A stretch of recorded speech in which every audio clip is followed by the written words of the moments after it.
Allô, أهلا. Ça va cousin, tu vas bien? Oui, oui, ça va, ça va. Ça va, merci.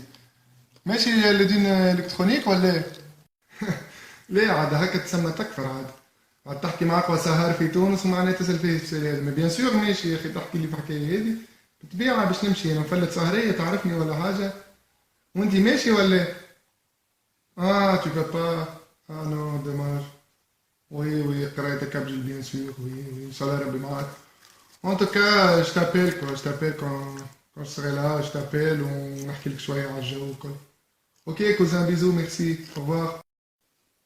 هذه ولد خالتي باش نحكي معاه تو من بكري يكلم فيا حب يشوف شنو هو الجو كذا تقصى ذرحنا وترد شوقي برسمي تحط شويه غنية في الكهرباء كنت فاهم شكون يكلم فيا وزلعه برجوليه بشي حله بالطقس تاع فيتا وكل شيء نزمر برجوليه حط برسميتك اي بوها معلم شباب منك الو باترون سافا يا حنقول لك ترى اخويا عامل جو والله لوحه انا عامل كعبيت من ورا بالصباع على عجله وجو مريق التالونات ومرهينيا بالضبط خويا يا ولدي مخك يخف كان العريه هني الدنيا سخونه تبلي غيرك والله غيرك تمام في الصحراء يزي سايب عليك اللي تحكي بجدك يعني كانوا بنات بالرسمي يحكيوا بجدهم جايين تمام في الصحراء ورمال يعني تشاكنسوا غاديك يزيني يا ودي بلا لوح وشنو تقول لي الدنيا سخانه بنات على عجله واللغه على عجلتي انا توا كنت شفت فيسبوك قال لك تأجلت ومطر وسواري سكيك دونلو ولات داخله بعاد قال لك سيد هردت عجاج وكل شيء يا درا شكون من الغرابه مشى مد وجهه غاد